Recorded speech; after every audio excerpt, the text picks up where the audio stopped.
Hello my friends, I've been meaning to do this guide for a while, but it's a lot of math and it's a lot of talking and it's very dry. So if that's not for you, then just skip to some other guide. But I want to get into the math of BattleTech weapons here, because there are a lot of arguments on the forums and on Reddit and all that kind of, those kind of areas on Steam, etc. about which weapons are the best and what does what, and but this situation means that this weapon is better, and all that kind of stuff. And I just want to justify my stance, which is so there are 3 weapons in the game, in my opinion, that could be contenders for the best weapon in the game, and they are the medium laser, the SRM, and the LRM. Now, why? Well, we're going to go through some of that in a minute. So the first thing to look at here is, this is the damage per ton of all the weapons in the base game, and it's about what you would expect. I'm not including support weapons because melee is just a totally different ball game. Melee is incredibly damage efficient, but obviously it's melee. As you might expect, medium laser tops out the list when you don't think about the heat. SRMs are following in, and then you have the surprisingly the LRM5, followed by the large laser, the LRM15, and so on, with your autocannons sitting at the bottom. Now, the first thing people will say, of course, is, well, if you don't include heat, then of course autocannons are bad. So, now we're going to look at heat ton. So, these are all the weapons based on how much heat they generate per ton. And this changes the table significantly. But you will see that SRMs here are rocking out the top of the table at 6.22 damage per ton. Medium lasers fall behind, obviously, because they run hot, so they're no longer leading the leaderboard, followed by all the LRMs. And then you have the autocannons, the large laser, and at the bottom, residing as the worst weapon in the game for heat ton, the PPC. So, how this has been done is pretty simple. We've just put heat sinks in to offset the amount of heat, and we've used single heat sinks, not doubles. So if you use double heat sinks, then hotter weapons are going to get more benefit from that. So if you use double heat sinks, then the medium laser is going to find itself back at the top of the leaderboard, probably followed by LRMs and then SRMs, because SRMs are innately low heat weapons, with autocannons being the least heat. But of course they're so heavy that their heat per ton is still pretty bad.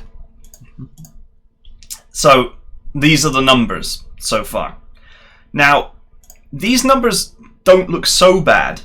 I mean, the AC-20 has a respectable 4.1 heat per ton, and that's roughly 2 points behind most things, but only slightly behind its LRM competitor. And you might say, well, the autocannon's got a more directed fire, whereas the LRMs are more sandpapery. This is the we'll go into this myth later, but anyway, this is the statements that get made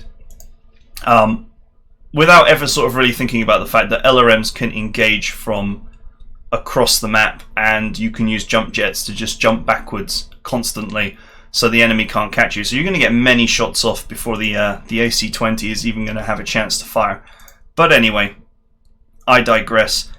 You can see that here the damage is only slightly better. So you think, oh, if you get the drop on someone or close in tight, then maybe the autocannon is better or just as good. But the thing is, when it comes to lost tech, this is where the autocannons lose out even harder. So the thing about lost tech is, with missiles, it's +2 or +1 damage per missile. And that leads to a, in many cases, I think it's like a 50% damage bonus for missiles, compared to medium lasers get a 1.33% increase, so from 25 to 35 is the highest possible. I'm just using the best possible lost tech here. The AC-20 only gets a 20% bonus because it can go from 100 to 120. And that's only a 20% increase. But LRMs get a massive 50% increase. So what was previously a smaller gap has now grown quite dramatically in terms of damage. with SRMs just getting ridiculous. The only thing that stops SRMs from being the weapon that everybody cries about is there's only 4 missile hardpoints on most mechs that can run missiles. The exception is the Kintaro and the new Cyclops, but both of those do not have the tonnage to really abuse SRMs. Now the Humble Medium Laser drops down the list on Lost Tech, but still is significantly better than most autocannons. The only autocannon that's really putting out the damage is the AC5. And this table is slightly unfair. All of these tables are slightly unfair to the medium laser because ammunition is not included here. So all of the ammunition-based weapons will be slightly worse based on their ammo per ton, which is better for LRMs than anything else because the top-end LRM weighs 10 tons, and then you have obviously a ton of ammo, so it's 1/10 of the weight per size. The AC-20 actually does well in terms of weight per ton, but the problem is there's so few shots in the can that you end up having to include at least 2, 3, 4, 5 cans to feed the thirsty thing. Whereas LRMs, usually 1 or 2 cans is plenty for a top-end launcher. With the AC-20, you're probably wanting at least 3 cans to be safe. But anyway, so these are the numbers. It's pretty clear that missiles have got it absolutely penned in. But obviously, just remember that medium lasers have got amazing damage per ton if you exclude heat. And there are many ways to exclude heat in the game. You've got coolant flush, you've got the ability to just run your heat bar, and then after your heat bar is full, well, if the enemy is dead, it doesn't really matter at that point. You can then cool down after. So you can run hot if you need to and really squeeze the fury out of medium lasers.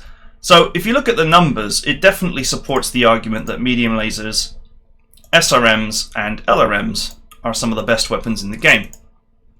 And we just got some of the key points here. LRMs get the benefit of indirect fire, which is very powerful. LRMs also have the benefit of a high critical chance because they always fire last, and so any exposed regions are going to get hit many, many, many times. And LRMs have the best stability damage per ton because most of the other weapons have not got very good stability damage, really, because what matters is can you knock someone down or not. LRMs have massive stability damage. An LRM-20, a Lost Tech LRM-20, does 80 stability damage, which is enormous amount of stability damage for a 10-ton weapon. Excuse me. And a Stalker with several of those can pretty much knock down anything in the game, guaranteed. We just need another mech to poke it down because of the you know, you fill the stability bar, you get the stability token, and you have to then hit it again to knock it down. So you need LRM boats to trade shots with each other to make sure that you knock enemies down. So, you know, your one LRM boat shoots at one mech and maybe fires a couple of missiles at another one, and then another boat fires a small rack at the target that's destabilized to poke it over, and the rest of its missiles at the second target, and so on. So you do have to use them intelligently, but you can pretty much knock down someone every turn with LRMs. If you can't knock them down with LRMs, you wouldn't knock them down with anything else.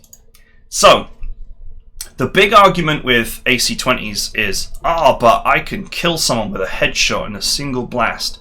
Okay, so I want to address this because it's like the most misquoted myth ever, and part of the reason why is because you remember when you kill a mech on the first shot with an AC-20, you take its head off. You remember that event.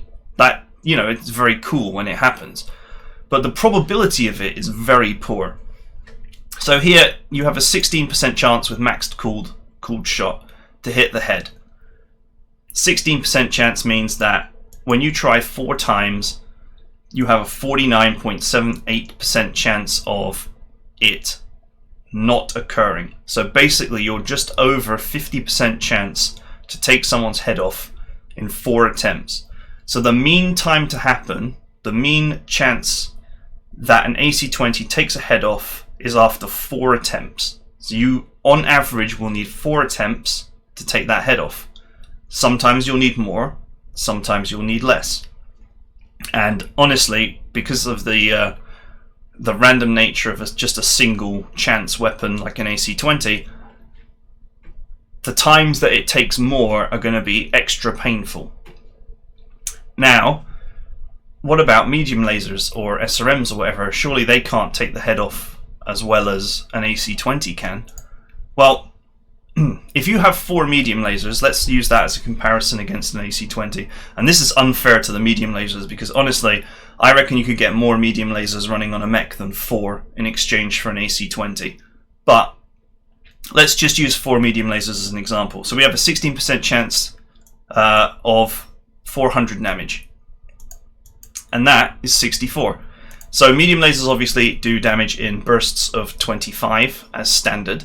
So your brackets are 25, 50, and 75. So 64 is obviously closer to 75 than it is to 50. So what that means is, if you fire 400 damage worth of medium lasers on a 16% chance at your target, the amount of damage that you can expect is 64. And it's more like, and because obviously you can't do 64 damage with medium lasers, you can only do 75 or 50. It's more likely that you get 75 and less likely that you get 50. So this is what this is basically explaining.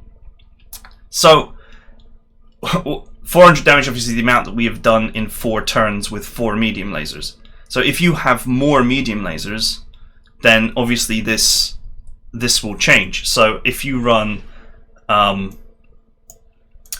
let's say you run 6 medium lasers and you run them for 3 turns, so math in my head, so that's 450. Okay, so that's 72, so it's 16%, and that's three turns at 150 each. So 3 turns at 150 each, 6 medium lasers, you have an expected damage of 72, which is nearly 75 on a 16% chance. So you're as guaranteed as you are with the AC-20 to take the head off in 3 turns, not 4, with 6 medium lasers. Obviously, if you ran 6 medium lasers for 4 turns, that would be 600 damage, and that would give you an expected of 96. So your probability of taking the head off by that point is well, your expected damage is 96, which is almost 100. So you are going to get the head at that point, more so than the AC-20, and your expected damage is roughly the same. Which I guess it makes sense because I guess the BattleTech guys sat down with the math calculator or whatever and tried to balance these weapons mathematically. But the difference is consistency. Medium lasers are going to be way more consistent at taking that head off than the AC-20 is, because you're going to be doing hits every turn or every other turn over time. So your expected result is going to turn up faster than with the AC-20.